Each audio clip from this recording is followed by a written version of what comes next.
Namaskar. How are you enjoying the onset of dictatorship in India? Are you enjoying it? लोकतंत्र की जो मौत हो रही है उसके बारे में क्या लगता है आपको? क्या महसूस हो रहा है कि जो इस देश ने 70 साल में बनाया उसको 8 साल में खत्म कर दिया गया है? आज हिंदुस्तान में लोकतंत्र नहीं है। आज हिंदुस्तान में 4 लोगों की डिक्टेटरशिप है। हम महंगाई के मुद्दे उठाना चाहते हैं, बेरोजगारी का मुद्दा उठाना चाहते हैं, जो समाज को बांटा जा रहा है उसके बारे में हम चर्चा करना चाहते हैं, यहाँ करना चाहते हैं, पार्लियामेंट हाउस में करना चाहते हैं। हमें ना बोलने दिया जाता है, पार्लियामेंट हाउस में हमें डिबेट नहीं करी जाती, अलाउ करी जाती है, हमें अरेस्ट किया जाता है। ये आज हिंदुस्तान की हालत है। What we are witnessing is the death of democracy. That's what India is witnessing. What India has built brick by brick, starting almost a century ago, is basically being destroyed in front of your eyes. All of you know it. The whole of India knows it. Anybody who stands against this idea of the onset of dictatorship, doesn't matter who he is, where he comes from, which state, which religion, male, female, he is viciously attacked, put in jail, arrested, beaten up. One second. The idea is that people's issues, whether they are price rise, unemployment, violence in society, people's issues must not be raised. That is the sole agenda of the government. And the government is being run to protect the interest of 4 or 5 people, and the government, this dictatorship is being run in the interest of 2 or 3 small business, big business people by 2 people. जैसे मैंने पहले कहा, जो opposition democracy में, लोकतंत्र में लड़ती है, वो इंस्टीट्यूशंस के बल पे लड़ती है। मतलब जो देश का लीगल स्ट्रक्चर होता है, जुडिशल स्ट्रक्चर होता है, जो देश का इलेक्टोरल स्ट्रक्चर होता है, जो देश की मीडिया होती है, उसके बल पर ऑपोजिशन खड़ी होती है। वो सब जो इंस्टीट्यूशंस हैं, वो सब के सब सरकार को पूरा सपोर्ट दे रहे हैं। क्यों? क्योंकि सरकार ने अपने लोग इंस्टीट्यूशंस के अंदर बैठा रखे हैं। हिंदुस्तान का आज हर इंस्टीट्यूशन इंडिपेंडेंट नहीं है। हिंदुस्तान का हर इंस्टीट्यूशन आज आरएसएस के कंट्रोल में है। आरएसएस का एक व्यक्ति हर इंस्टीट्यूशन में बैठा है। तो हम एक राजनीतिक पार्टी से नहीं लड़ रहे हैं, हम हिंदुस्तान के पूरे इंफ्रास्ट्रक्चर के खिलाफ लड़ रहे हैं। जब हमारी सरकार होती थी, इंफ्रास्ट्रक्चर न्यूट्रल रहता था, हम इंफ्रास्ट्रक्चर को कंट्रोल नहीं करते थे। 2 राजनीतिक पार्टियों की लड़ाई होती थी, 3 राजनीतिक पार्टियों की लड़ाई होती है।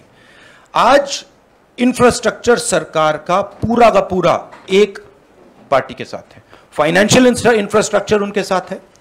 अगर कोई दूसरी पॉलिटिकल पार्टी को सपोर्ट करना चाहे, उस पर ईडी लगा दी जाती है, सीबीआई लगा दी जाती है, धमकाया जाता है, डराया जाता है। तो फाइनेंशियली मोनोपोली है बीजेपी की, आरएसएस की, इंस्टीट्यूशनली मोनोपोली है। इसीलिए ऑपोजिशन इफेक्टिवली, अग्रेसिवली खड़ी हो रही है, बट इंपैक्ट जो होना चाहिए वो दिख नहीं रहा है। This is just complete nonsense. आज सबसे ज्यादा अनएम्प्लॉयमेंट हिंदुस्तान में, महंगाई बढ़ती जा रही है, गैस सिलेंडर की प्राइसेस बढ़ती जा रही हैं। पता नहीं, शायद मतलब फाइनेंस मिनिस्टर को मतलब ये आंकड़े दिख ही नहीं रहे हैं, या उनको बताया गया है कि बस बोलते जाइए, बट ये रियलिटी नहीं है। आप किसी भी कस्बे में चले जाइए, किसी भी गांव में चले जाइए, किसी भी शहर में चले जाइए, पूछिए महंगाई की क्या हालत है, आपको बताएंगे कि सबसे ज्यादा आज महंगाई है। तो देखिए, रियलिटी एक है और परसेप्शन एक बनाया जाता है, ठीक है।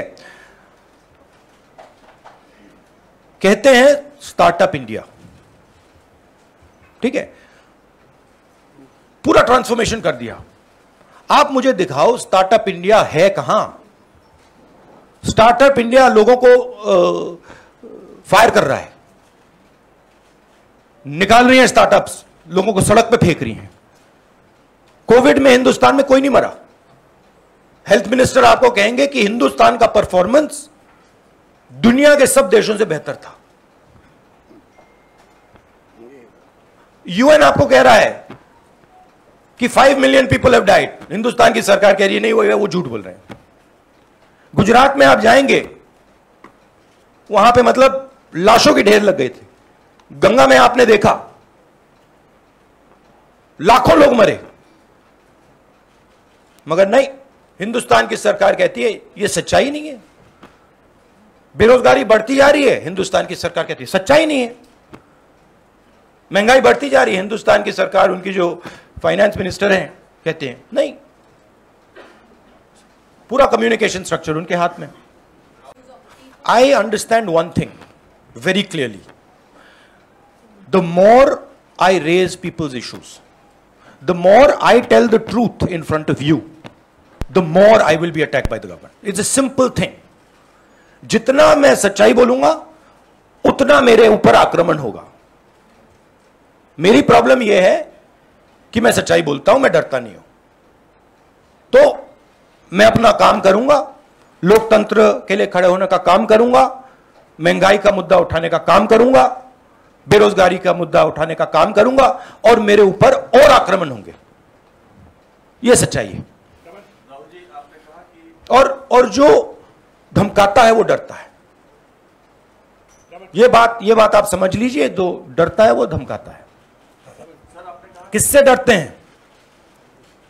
जो आज हिंदुस्तान की हालत है उससे डरते हैं। जो उन्होंने वायदे किए थे, जो उन्होंने पूरे नहीं किए, उससे डरते हैं। महंगाई से डरते हैं, बेरोजगारी से डरते हैं, जनता की जो शक्ति है उससे डरते हैं। क्यों डरते हैं? क्योंकि झूठ बोलते हैं। 24 घंटा ये लोग झूठ बोलते हैं। बेरोजगारी नहीं है, प्राइस राइज नहीं है, चाइना नहीं आया,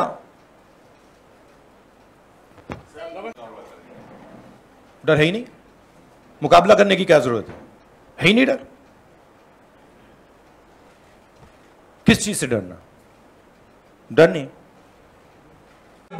एक बात मैं आपसे कहना चाहता हूं, मैंने पहले भी कह दिया, मैं इस बात को समझता हूं कि जितना भी मैं जनता की इश्यूज को उठाऊंगा, जितनी भी महंगाई की बात करूंगा, अनएम्प्लॉयमेंट की बात करूंगा, कम्युनल हार्मनी की बात करूंगा, उतना मेरे ऊपर आक्रमण होगा। और मुझे अच्छा लगता है क्योंकि मैं आक्रमण से सीखता हूं। तो जितना भी है मेरे ऊपर आक्रमण करेंगे, मुझे फायदा होता है। I get great Joy when my political opponents attack me. They are not able to understand this. I get great happiness. अंदर से मुझे बहुत खुशी होती है। क्यों? क्योंकि मुझे अपने जो आइडियाज हैं, अपनी जो सोच है, अपनी जो विचारधारा है, वो और समझ आती है। मुझे बैटलफील्ड जो है वो और समझ आती है। लड़ाई क्यों हो रही है मुझे वो समझ आता है, और उससे मुझे बहुत बहुत खुशी होती है। आप एक काम कीजिए, अगर आपको मौका मिले, जो ईडी ऑफिसर्स ने मुझे इंटेरोगेट किया उनसे आप जाके बात कीजिए, वो आपको बता देंगे क्या हुआ उस कमरे में। कांग्रेस पार्टी को नहीं, हिंदुस्तान में कोई भी व्यक्ति, किसी भी पार्टी का, non political, political, film star, कोई भी अगर सरकार के खिलाफ कुछ बोलता है, उस पे हिंदुस्तान के सारे इंस्टीट्यूशन का वजन पड़ जाता है। यह कांग्रेस पार्टी की बात नहीं है। मैंने जो यहां शुरुआत की, और देश को शायद यह समझ नहीं आ रही है और आएगी बात, लोकतंत्र आज हिंदुस्तान में नहीं है, खत्म हो गया है। democracy is now a memory in India. It is nothing more. And there are consequences to this. You will see there are going to be devastating consequences to this. Because the people of India are not just going to keep quiet. My job is to resist the idea of the RSS. That's my job. And I'm going to do it. The more I do it, the more I will be attacked. The harder I will be attacked. I am happy. Attack me. हाँ रंजीता, एक बात समझिए. ये गांधी परिवार पे attack क्यों करते हैं? ये गांधी परिवार पे इसलिए अटैक करते हैं क्योंकि हम एक विचारधारा के लिए लड़ते हैं. और हमारे जैसे देश में करोड़ों लोग हैं. हम लोकतंत्र के लिए लड़ते हैं. हम कम्युनल हार्मनी के लिए लड़ते हैं और सालों से लड़ रहे हैं. यह सिर्फ मैंने नहीं किया, सालों से हो रहा है. जान दी है मेरे परिवार ने. यह हमारी जिम्मेदारी है, रिस्पॉन्सिबिलिटी है, जो भी आप कहना चाहो, क्योंकि हम इन विचारधाराओं के लिए लड़ते हैं. जब हिंदुस्तान को बांटा जाता है, हिंदू मुसलमान को लड़ाया जाता है, हमें दर्द होता है. जब किसी को दलित कह के मारा जाता है, पीटा जाता है, हमें दर्द होता है. जब किसी महिला को पीटा जाता है, हमें दर्द होता है. इसीलिए हम लड़ते हैं. यह एक परिवार नहीं है, यह एक विचारधारा है. We have been asking for a discussion on price rise. No discussion was allowed. Practically no discussion is allowed in parliament. The Chinese troops came into India, they occupy India, no discussion is allowed. Unemployment we want to raise, no discussion is allowed. Price rise, no discussion. Agnipath, no discussion. No discussion is allowed. It is much more beneficial for us to have discussion in parliament. We demolish the government every single time we have a discussion in parliament. Right? 1 second, please let me speak. Right? We demolish the government every single time we have a discussion. You're aware of it. They don't want a discussion. They can't face a discussion. That's the truth. And this is not only a Congress issue. They cannot face a discussion with any opposition party.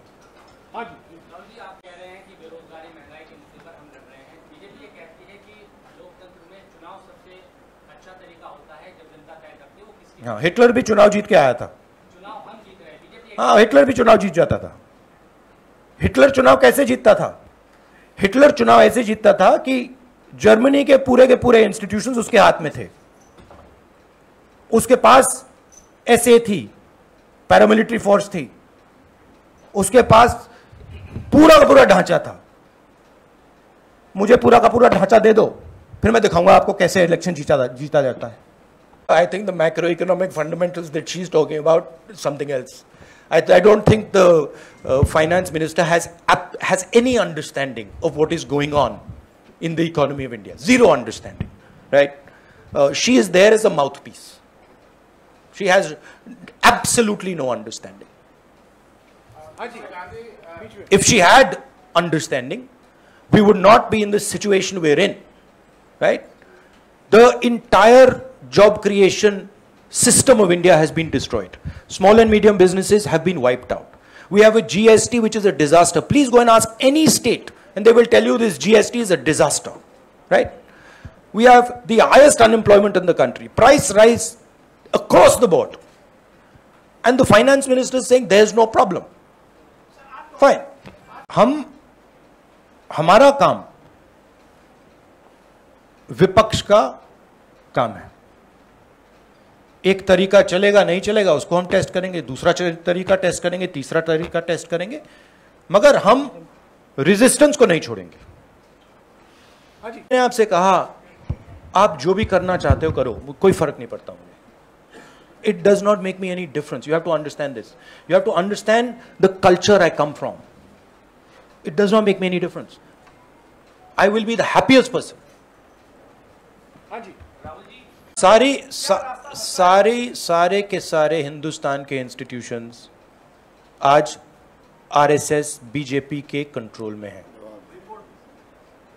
सारे के सारे, एक नहीं बचा है, सारे के सारे।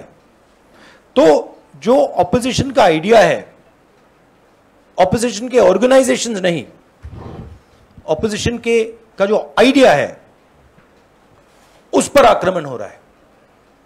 11:30 बजे को पार्लियामेंट से राइजीना हिल तक एक प्रदर्शन होगा। ये आज का कार्यक्रम है। आज राहुल जी हमारे बीच में हैं, उन्होंने सभी सवालों का जवाब दिया है। एक तरफ एक व्यक्ति हैं जो बैठकर आपके सवालों का जवाब देते हैं, दूसरे तरफ एक व्यक्ति हैं जो 8 साल से एक भी प्रेस कॉन्फ्रेंस, एक भी प्रेस भेंट नहीं की है। एक तरफ एक व्यक्ति हैं जो बिना कोई कागज के आपके सवालों का जवाब दे रहे हैं, और दूसरे तरफ एक व्यक्ति है जो टेलीप्रॉम्प्टर जीवी हैं। तो ये आपको साफ दिखाई दे रहा है। और जब मैं सिर्फ ये कहना चाहता हूं, जो राहुल जी ने अभी कहा, मैं उसको दोहराना चाहता हूं। सबसे मुख्य बात जो राहुल जी ने कही, मेरे विचार में, उन्होंने ये कहा, जो धमकी देते हैं वो डरते हैं, जो राजनीतिक प्रतिशोध में विश्वास रखते हैं वो डरे हुए हैं, और जो लोगों को डराते हैं और जो चर्चा से भागते हैं, जनता के मुद्दों से भागते हैं, वो डरे हुए हैं। ये उनका मुख्य संदेश है। शुक्रिया।